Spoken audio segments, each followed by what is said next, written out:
We've got the best opportunity today to have my training partner, Joe Ino Tong, with us at the Mecca of Body Building, Gold Gym, California, Venice Beach. So he's going to tell a little bit of his future, what he's going to do the next shows, what he did the past shows, and a little bit of the experience what he has with bodybuilding, and a little bit of some bad experience that he has before a couple of years when I came and I found him in a little bit of a difficult position. So Joe is going to talk about that. Hey, Demetris. Kind of go a little bit of background. I guess I've been here in California for about 20 years. So when I first came out here, I was just into working out a little bit, and I was fortunate enough, that was at the end of the 90s when Gary Stridham was big, Barry DeMay, Charles Glass was actually competing, Mike Christian. So I had the opportunity to actually train with, my first partner here was Mike Christian. And then as time went on, I trained with Gary Stridham. After that point, I went ahead and started competing myself in bodybuilding, and this was in Hawaii where I was living. So I did a few shows there. I went on to my first national show, which is where Tom Prince was competing. I think Dennis James got his pro card. That was the USA. At that point, I kind of got burnt out, and I moved away to Thailand. So I was living in Thailand, still training on and off, and then I came back to the States, and I decided, you know what, I want to get back into doing a show. So I remember I was training, and Chris Camere was in here every day, and I was actually training for the Masters Nationals. And there was a show coming up, it's a Venice Beach show that they have every year. I think Arnold actually sponsors part of it. And so I remember I was nervous about doing the show, especially here in Venice where everybody you know, and I didn't want everybody to see me up front, in the middle of the daytime. So Chris, hey, why don't you do it? And I said, well, I don't have a posing routine. He's like, wait a minute. He's like, when you go out to a nightclub, do you go home and get in front of the mirror and practice what you're going to dance out on the dance floor? And I'm like, well, no. He's like, then get up and pose. So I went ahead, this was 3 years ago, did the open class, even on the Masters, did the open class heavyweights at Venice Beach, where I was fortunate enough to win. From that point on, I went ahead and did the Masters Nationals, and I was training with Armin Schmidt, who's a pro bodybuilder from Germany. I got third that year. And the following year, I was actually about 6 weeks out from it, and I was doing a photo shoot in Arizona. And I noticed I was having a problem with, on the flight, my back was a little stiff, and so the next day I thought, I just started a new job, and I can't move around good. I got to have a note to go back to work. So I actually went to the ER thinking I was just going to get a note while I missed work. At that point, my heart rate was like up around 150. They put me in the hospital in Arizona, thinking I had an infection. The next day, whoa, somebody dropped some weight. That's Venice. Next day, my right leg was paralyzed. So here I am in Venice, here I am in Arizona, not knowing what's going on. They came back and said possible infection, and they discharged me. I flew back here, and I went straight into the hospital where they did surgery. At that point, they said I had an infection that was in my spinal cord, my bones, and my disc. They went and cleaned it up, but I ended up spending, as you knew, 3 months in the hospital. At one point, they told me wasn't going to make it, tell my family goodbye.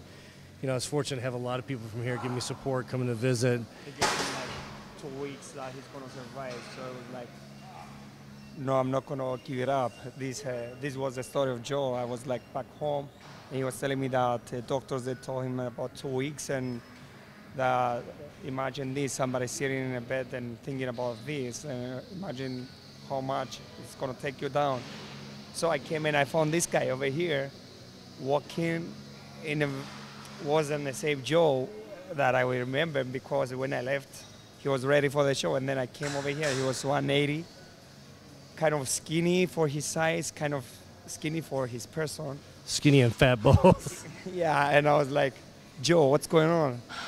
He told me everything, what happened. I was like, oh my God, like, can't be true, So I figured out that time that it's about time to start training hard, and I was trying to get an idea of his psychology at that time, like what he was thinking and how he want to get back. It's not easy to be 220, 230 and go 180, and especially when you're not able to move your legs. And from then we start training together, and actually we're trying to fix his back because he was laying on the bed for 3 months, and the whole back was so stiff you couldn't even do this movement. So then we start training, and Joe, in approximately 3 months, he got very better, very better. And for this reason, one of the reasons that I call him my personal motivator in this sport is because I saw what he went through and from where he came from and what he did, you know. And it's very difficult for some people. Sometimes they catch cold and they stay at home. And this guy was in the hospital ready to die and back to the gym. And people, they used to tell him, Joe, you look very good. No, I have to get back. I have to get back exactly how it was. And he's like, all the people, they're saying, no, imagine where you was before a couple of months, you was about to die. And Joe used to tell me this, yeah, but I'm not going to start sitting and crying and remember where I was. I'm going to continue and do exactly because I live. And this is Joe. You know, I remember it was at a point when I first got out of the hospital, right when we first started training. So I was looking at other types of training besides bodybuilding. You know, we had talked about workouts with like the TRX band, circuit type of training. I was looking for anything different that could kind of help recuperate me. And I remember at the point then, it was so bad that when I walked, I would pull my phone out and act like, I told you, but I act like I had a text message. Because if I tried to walk normal, I would limp. You know, and I was so embarrassed for people to see me limping. But if I act like I had a message, then I could walk super slow like I'm reading the message, and nobody would see me limp. So, I mean, I did this for a lot of months. You know, we started training, I think we started off with like TRX, and then you were doing a lot of deep tissue work on me, like you said, with my back and everything. And then at that point, you know, we kind of kept with it. And I decided, you know, right when you were getting ready for your show, that I was going to go ahead and do a show. And then that's when I told you I hooked up with Neil Hill from England, and who does Flex Lewis's diet and also works with Heat A and a few other people. And so then I went ahead and, you know, got his help. Thought I was going to kind of approach things a little bit different. And so 2 years, actually 2 years the same month after I came out of the hospital, I stepped back on stage. So it was my first show back again. It was such a wonderful feeling of going back to stage. And I was again back home for holidays, and he called me, he was like, bro, I'm getting on stage in a couple of hours. I was like, bro, I'm with you. I was tickled. I was tickled because we lived together this thing, and I saw him like going down and then coming up, and this was such an amazing. But I have to say one more thing, like Joe, after a year, he was like, one day he came about, tell me that I don't feel good, I have this and that. Joe, what's going on? I went to dermatologist and the doctor found something and blah, blah, blah. So he got like a surgery in his chest. And in the morning, he was about to do it, 12 o'clock. So I walk in the gym, and I see a guy on the treadmill doing cardio. I'm like, Joe, what are you doing over here? It's like, I'm doing cardio. Yeah, but you're supposed to be in the hospital in about 12 to do the surgery.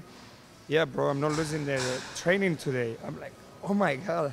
And his girlfriend, Joe, was like, he was about to do chest as well. And I was like, oh my God, man. He did the surgery. And after 3-4 days, he came back to the gym. But it was kind of disaster because open. It was like bloody bad. I mean, he came to the gym after 4 days, after the surgery, 4 days. And he continued training from then for the show. So like kind of thinking of this kind of, sometimes thinking of this, and I'm like, it's such a power some people have, you know, like I'm getting a lot of energy from this thing because he's close to me, and always, you know, you're thinking about some people that they give you this power to continue doing what you're doing as well. So Joe is one of them. You know, thanks, Demetris. One thing that I think helped a lot, at first when I was in the hospital, you know, I kind of, after the doctor said basically this is it, my family came out, I said goodbye, And I pretty much had accepted it. I said, okay, you know, I've had a productive life, I've had a good life, and this is pretty much the end of it. And it's not that I was looking forward to dying by any means, but I was content and thinking, okay, this is what it is. Once I realized that I had beat the infection and I was going to live, then it actually got a little harder because I didn't want to be handicapped with anything. And I look at people that, you know, use the excuse, well, I can't lose weight because I can't exercise, or I can't do this, I can't do that. And, you know, or it's easy for you because you're already in shape. You know, I remember the first exercise I did was standing up next to my hospital bed for 15 seconds. I looked at the clock and I was able to stand up for 15 seconds, and that was it. You know, and I remember Chris Gettin from bodybuilding.com coming out and bringing me magazines to the hospital and some bands to try to do a workout. But I kind of told myself, you know what, I don't really have a choice. Either I can lay in the bed and sit there and be depressed and things will never get better, or, you know, it's not that walking a mile is hard, it's the first step. But if you take the first step, then it gets easier after that. You know, and you have your up days and your down days, but I mean, like through your friendship, everybody else, I never let myself dwell on the negative, because you know what, I might be walking with a limp, or it might be hard to do this exercise, but what about the guy that's over there in the wheelchair, or the guy that doesn't have any legs? So you know what, there's always somebody worse off, and if you can always find an excuse on why not to do something. But if you really want to change your life, then there's no reason. If you believe in yourself and give 100%, you'll change it somehow, you know? And it's for the people that are overweight and say, you know, I can't exercise, you can get up and walk to the refrigerator. Okay, get up and walk to the refrigerator and walk back without eating something. Tomorrow, do it 2 times. You know, so you can always do something to change your life if you really want it, but you have to want it, because as you know, nobody's going to do it for you. And even these people that are the top athletes in basketball, football, and people say, oh, well, they're athletes, they have it easy. You know what? They started from a point where they didn't have certain things too. They had to work. Them over there. Nobody took them over there to become what they are.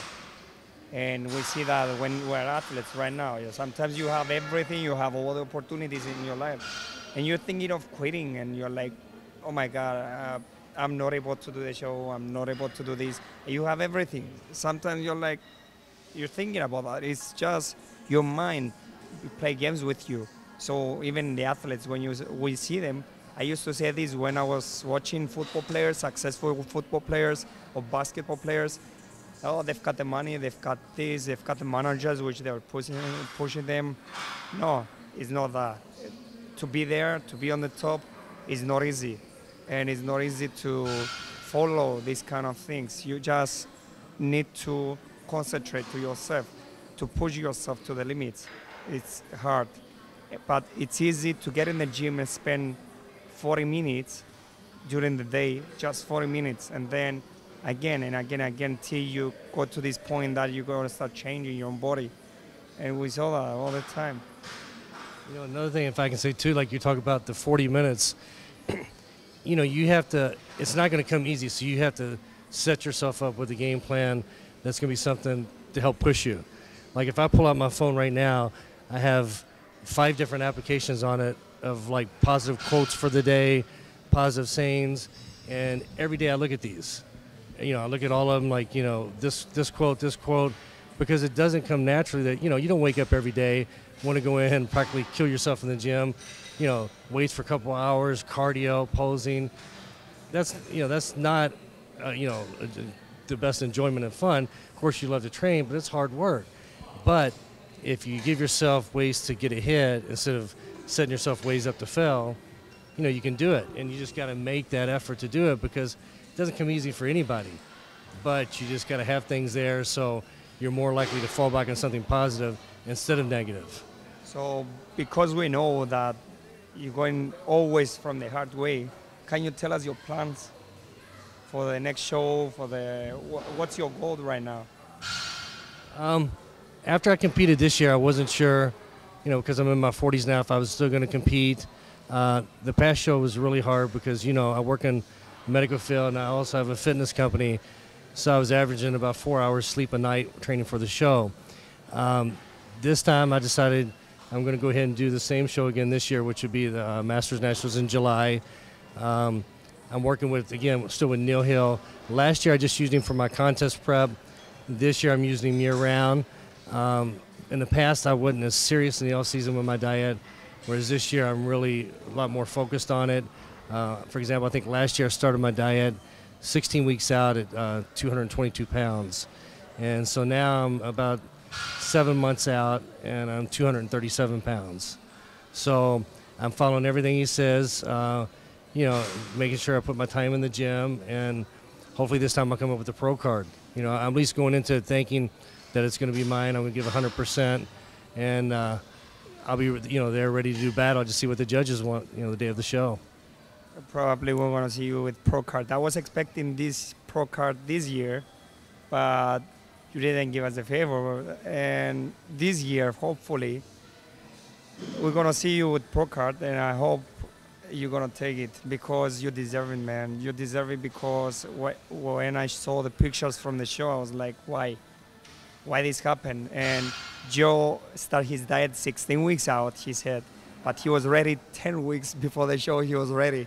And I remember Charles' class, he was telling him, today, just get a day off and eat till tomorrow. And I was like, Joe, what you gonna eat? And I'm gonna eat whatever. He won't eat sweets, bunch of sweets, donuts, this and that. I was like, oh my God, man, it's not gonna hurt you. What's gonna happen? Don't eat that sugar, you know? And he was like, no, I have to eat. I have to eat. This day after he came, more veiny, more shredded, and more full. I was like, oh my God, man, I wish the show was gonna be tomorrow because you're ready from now, so don't waste your time. I was like, I'm gonna continue like this. So imagine 10 weeks out, and he was ready. Imagine after 10 weeks how he was. We're gonna show you some pictures, guys, how was this guy. And we're gonna have his interview in the magazine, Body Art magazine, this month at the limited edition. So hopefully from the new year, we're gonna have Joe in Cyprus for a seminar about motivation in bodybuilding. And this we're gonna make sure that he's gonna be as soon as possible. So from Body Art magazine, thanks very much, thanks Joe. And we hope to see you in Greece and Cyprus so people can see you live. Thanks for the interview, Demetris, and definitely look forward to come and visit and grab some training session with some fans there.